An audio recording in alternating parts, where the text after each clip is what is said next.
तो चलिए साथियों, आज के इस वीडियो में आपको बहुत ही इंपॉर्टेंट क्वेश्चन बताने वाले हैं जो कि कक्षा 12 फिजिक्स यानी कि भौतिक विज्ञान का लिया गया है। Very very very important question लिया गया है जो कि 100% कंफर्म आपको बताते हैं कि ये क्वेश्चन आएगा ही आएगा। और आपको हमने केमिस्ट्री में भी बताया था कि जो कि इंपॉर्टेंट क्वेश्चन था उसका वीडियो आपको दे दिए हैं, आप जाकर देख सकते हैं। बाकी आपको फिजिक्स में आज की इस वीडियो में हमको आपको 1 से लेकर 4 तक यानी कि 1 से 4 चैप्टर के सभी इंपॉर्टेंट क्वेश्चन बताने वाले। अगर आपने इसे पढ़ लिया तो इसके अलावा कुछ भी कहीं और से आने वाला नहीं है। तो आप इसको जरूर देखिएगा, एक बार देखिएगा। अगर आपने इतना पढ़ा है तो एक बार आप इसे देखिएगा वीडियो को, और आप इसमें से अनुमान लगाइए कि आप कितने क्वेश्चन को कर सकते हैं, और लास्ट में कमेंट में बताइएगा कि आप सभी क्वेश्चन को कर सकते हैं या नहीं। जैसे यहां पर देखिए, जो पहले चैप्टर का जो क्वेश्चन है, जो कि पार्ट 1 का ही पहले बताएंगे, पहले चैप्टर 1 का, फिर 2 का, फिर 3 का, फिर 4 का, ऐसे आपको हम सारे चैप्टर के इंपॉर्टेंट क्वेश्चन को बताएंगे। अगर आप पढ़ने में तेज हैं तो आप जो है आप कमेंट में बताइएगा कि आप इसमें से कितने क्वेश्चन को कर सकते थे। अगर आप नहीं कर सकते हैं तो आप इसको जल्दी से देख लीजिएगा, क्योंकि बोर्ड एग्जाम में, इस बार के बोर्ड एग्जाम में यही सब क्वेश्चन आने वाले हैं। तो जैसे यहां पर आप देख रहे हैं,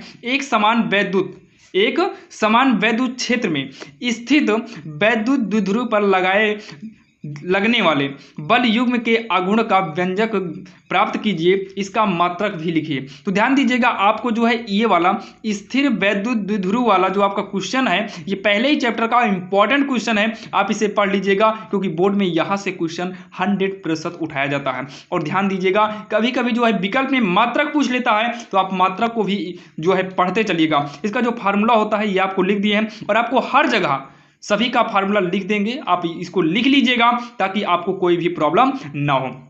तो होता क्या है ये देखिए, आपका टाउ बराबर दिया है पी साइन थीटा, न्यूटन प्रति मीटर इसका मात्रक होता है।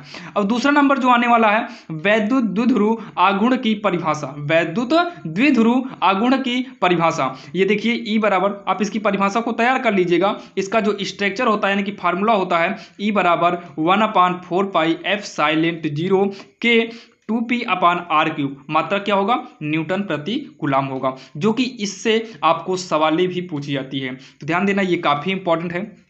और निरक्षीय स्थिति में वैद्युत की तीव्रता आप जो है पढ़ लीजिएगा, ये भी काफी इंपॉर्टेंट है। फार्मूला सेम वही रहता है, बस थोड़ा थोड़ा चेंजिंग होता रहता है। और गॉस प्रमेय, ये भी इंपॉर्टेंट है, आप गॉस प्रमेय को भी पढ़ के जाइएगा। और यहाँ पर देखिए सभी के फार्मूले हैं, आप इसे नोट करते चलिएगा।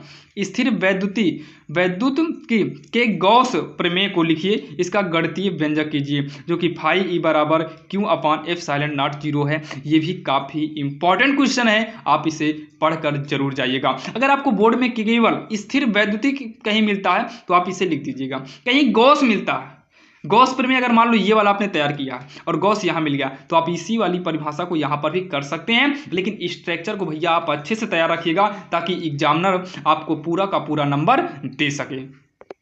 अब ये देखिए, जो चैप्टर 1 का 6वां इंपॉर्टेंट क्वेश्चन है, स्थिर वैद्युतिकी में गॉस के नियम का उल्लेख कीजिए। गॉस का नियम क्या है? रेखीय, देखिए बार बार गॉस का ही पूछ रहा है, तो आप एक पढ़ लीजिए गॉस का नियम, बस एक गॉस का नियम पढ़ कर ही जाइएगा, ताकि आपको कोई भी प्रॉब्लम ना हो। अगर आपको क्वेश्चन में कहीं पर भी गॉस मिल जाए ना, तो आप गॉस के नियम वाला मतलब गॉस के नियम की परिभाषा लिख दीजिएगा, आपको हम 100% कहते हैं, आपको नंबर मिल जाएगा।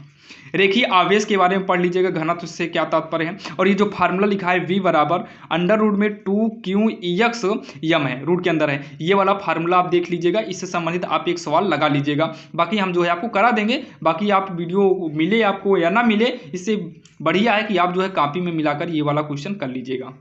अभी आपने देखा चैप्टर 1 के सारे इंपॉर्टेंट क्वेश्चन, अब हम देखते हैं चैप्टर 2 के इंपॉर्टेंट क्वेश्चन। आपको सभी चैप्टर वाइज चैप्टर बताएंगे ताकि कंफ्यूजन ना हो, क्योंकि अभी मान लीजिए लाइन से आपको हम सारे इंपॉर्टेंट क्वेश्चन को करा देंगे, तो आपको फिर भी डाउट में रहेगा कि क्या छुटा है क्या नहीं। तो लाइन से आप पढ़ लीजिए, लाइन से सारे इंपॉर्टेंट क्वेश्चन हो जा रहे हैं। अब आपको इसके बाद पढ़ने की जरूरत नहीं है, सभी क्वेश्चन को लिख लीजिए और आप बुक उठाइए और बुक में मिलाते चलिए और तैयार करते चलिए। रटना नहीं है, आपको नॉर्मल एक बार पढ़ना है और उस परिभाषा को समझना है। जैसे वैद्युत द्विध्रुव की परिभाषा जो है, आप इसे रटिएगा नहीं, आप इसे एक बार नॉर्मल आराम पढ़िएगा, उसके बाद जो है एक बार लिखने का मन कहेगा लिख दीजिएगा, नहीं तो आप नॉर्मल एक बार पढ़ लीजिएगा, 100% याद हो जाएगा। अगर एक बार में नहीं याद होता है तो आप इसे 2-3 दिन लगातार जो है पढ़िएगा, आराम से, रटना मत, आसानी से हो जाएगा। 1 घंटे 2 घंटे समय निकालिए, डेली का डेली तैयार करिए।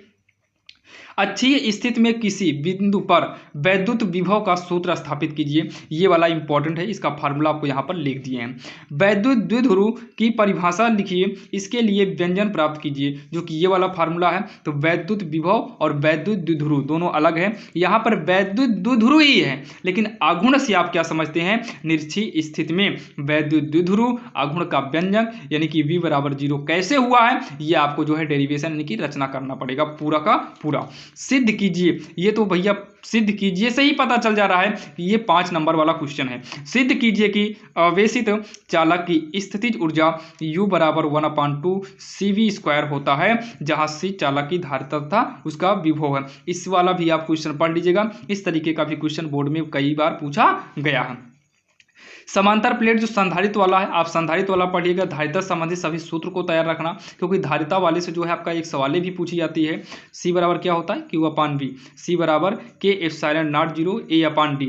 इन दोनों का यूज जो है वो सवाल पर डिपेंड करता है कि आखिर क्या क्या दिया है और क्या पूछा है, उस हिसाब से दोनों फार्मूले को यूज किया जाता है। परावैद्युत ध्रुवण के बारे में आप एक बार पढ़ लीजिएगा, ये भी इंपॉर्टेंट है।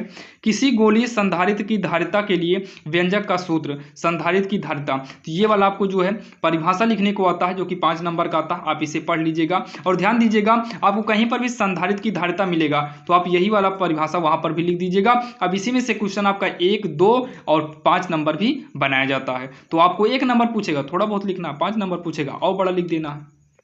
और अगर हम बात करें चैप्टर 2 में, तो वनडे ग्राफ जनित की संरचना के बारे में पूछता है, तो आप इसको भी नॉर्मल पढ़िएगा। ध्यान देना, हम आपको बार बार बता रहे हैं भैया, आपको लगातार इसको रटना ही नहीं, इस पर पूरा 100% आपको इसी पर डिपेंड नहीं होना है, आपको एक बार पढ़ना है, जिससे कि बोर्ड में आ गया तो आप इसके बारे में कुछ ना कुछ लिख सकें। इस तरीके से आप पढ़िएगा। अगर कोई ये बोलता है कट गया है, इसे नहीं पढ़ना है, ये नहीं करना है, तो आप ध्यान दीजिए, आप भूल मत करिएगा। अगर आपको टॉपर बनना है तो आपको सब कुछ पढ़ना पड़ेगा, तो आप इसे वनडे ग्राफ के बारे में पढ़िएगा, चाहे आप नॉर्मल ही पढ़िए। सिद्ध कीजिए कि संधारित्र का ऊर्जा घनत्व 1/2 ε0 E² के बराबर होता है। ये वाला भी आपको जो है परिभाषाएं आती हैं।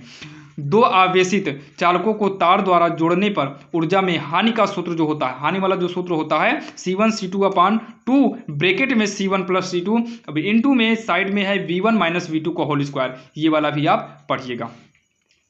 विभव प्रवणता के बारे में आप अच्छे से तैयार करके जाइएगा। परावैद्युत सामर्थ्य एवं भंजक विभवांतर हो गया और समविभव, ये सभी आप पढ़ के जाइएगा। सभी के सभी इंपॉर्टेंट क्वेश्चन है, जैसे कि आपने देखा चैप्टर 2 के सभी इंपॉर्टेंट क्वेश्चन आपने देखा, 21 इंपॉर्टेंट क्वेश्चन है, आप पढ़ के जाइएगा। क्योंकि इस वीडियो में आपको हम 1 से 4 चैप्टर तक के इंपॉर्टेंट क्वेश्चन बताएंगे और यहाँ से 100% क्वेश्चन पूछे जाते हैं। अगर हम बात करें विद्युत धारा वाला, विद्युत धारा चैप्टर 3 के बारे में बात करें, तो यहाँ से भी तो क्वेश्चन आएंगे ही। अपवाह वेग हो गया, अपवाह वेग हो गया, विद्युत धारा से संबंध स्थापित कीजिए, ये वाला इंपॉर्टेंट है और इसी को जो है दूसरे तरीके से पूछा जा सकता है। और ये अपवाह वेग का विद्युत धारा वाला जो फार्मूला है, ये फार्मूला तो इंपॉर्टेंट होता ही है, जल्दी से इसको नोट कर लीजिए। ओम का नियम जो है आप इसे पढ़ के जाइएगा, ओम का नियम हो गया और किरचॉफ का नियम, व्हिटस्टोन सेतु, इन तीनों में से एक क्वेश्चन तो आएगा ही आएगा, ये तो कन्फर्म है। और यहाँ पर देखिए विभव मापी का सिद्धांत हो गया, जैसे V बराबर R ब्रैकेट में L1/L2 - 1 हो गया, जैसे डबल लंबाई दे दिया, तब आपको ये फार्मूला यूज करना है। सवाल में भी ये फार्मूले यूज करना है, क्योंकि सवालें भी आती है विद्युत धारा से। विभव मापी हो गया, आंतरिक प्रतिरोध से संबंधित, ये वाला भी आप एक बार पढ़ लीजिएगा। और ये सूत्र आपको देखिए मिला होगा कहीं, R बराबर रूट के अंदर R1 R2, ये फार्मूला भी काफ़ी इंपॉर्टेंट है, इससे सवालें भी आती है, तो आप इसको भी एक बार पढ़ के जाइएगा, कहीं ऐसा ना हो कि ये क्वेश्चन आए और आपसे छूट जाए। अब यहाँ पर देखिए 4 चैप्टर से भी क्वेश्चन आएंगे, 4 चैप्टर को भी आपको पढ़ना। अब 4 चैप्टर में आखिर इंपॉर्टेंट क्या है, तो आप देख लीजिए। बायो-सेवार्ट का नियम, V बराबर μ0 Ni और 2 पाई न्यूटन प्रति एम्पियर मीटर इसका मात्रक होता है। चुंबकीय क्षेत्र का सूत्र आप देख लीजिए, चुंबकीय क्षेत्र का भी आप तैयार कर लीजिएगा। आघूर्ण का सूत्र ये भी इंपॉर्टेंट है, निगमन करना है। और चुंबकीय विद्युत आघूर्ण जो है ये भी आप देख लीजिए, ये भी काफ़ी इंपॉर्टेंट है, आप इसको भी अच्छे से तैयार कर लीजिएगा। धारा मापी हो गया, गैल्वेनोमीटर हो गया, या फिर ये वाला फार्मूला का निगमन कैसे होता है, चल कुंडली धारा मापी का सिद्धांत जो है, फ्लेमिंग हो गया, धारा का आमीटर में रूपांतरण, ये सभी के सभी इंपॉर्टेंट क्वेश्चन है। जैसे कि आपने देखा 1 से 4 चैप्टर तक में हमने 37 इंपॉर्टेंट क्वेश्चन को बताया है। अगर आप 37 क्वेश्चन है, अगर आप एक क्वेश्चन को पढ़ने में 5 मिनट का समय लगाते हैं, तो 5 × 7 = 35 की 5 5 ये 15 3 18 यानी कि 185, यानी कि आपको लगभग 2-2.5 घंटे का समय लगेगा। अब आप 2 घंटे तो दे ही सकते हैं, एक दिन में आप 2 घंटे तो देंगे ही देंगे, और 1 से 4 चैप्टर आपके फाइनल हो रहे हैं और आपको इसे हेरने की जरूरत नहीं है। हम आपको इधर उधर से नहीं बताएं कि आप हेरिए, बुक में हेरते ही रह जाइए, आपको लाइन से दिया गया है, आप पढ़ते जाएंगे और सारे क्वेश्चन आपके मिलते जाएंगे और आप आसानी से पढ़ते जाइएगा बिना समय गंवाए। तो आपने देखा जैसे कि हमने बताया आपको 1 से 4 चैप्टर के सभी इंपॉर्टेंट क्वेश्चन, और इसके आगे जो है अगला जो वीडियो बनेगा वो पार्ट 2 बनेगा। आपके थंबनेल पर ही पार्ट 1 और पार्ट 2 दिखाया रहता है, वहीं से आप जो है पार्ट 1 और पार्ट 2 देखिएगा। और चलिए मिलेंगे किसी अन्य वीडियो में, और ऐसे ही इंपॉर्टेंट क्वेश्चन के लिए हमारे इस चैनल को सब्सक्राइब जरूर करिएगा, ताकि हम जब भी वीडियो बनाएं वो सबसे पहले लेटेस्ट आपको मिले। और केमिस्ट्री वाला वीडियो आपको दे दिए थे, मैथ वाला वीडियो भी आपको मिलने वाला है। अगर आप बायोलॉजी से हैं तो आप कमेंट जरूर करिएगा, ताकि हम बायो के भी इंपॉर्टेंट क्वेश्चन दे दें। और आपको हम जाते जाते लास्ट में एक ही चीज़ कहेंगे, आप जितने भी क्वेश्चन हैं आप इन्हें रटने का नहीं बल्कि आराम से पढ़िए, 1 बार 2 बार पढ़िए और समझने की कोशिश करिए, ताकि आपके मन में बैठ जाए। बाकी रटने से ना तो कोई कामयाब हुआ है और ना ही होगा, तो आप आसानी से पढ़िएगा अच्छे से। तो चलिए मिलते हैं किसी अन्य वीडियो में, तब तक के लिए जय हिंद।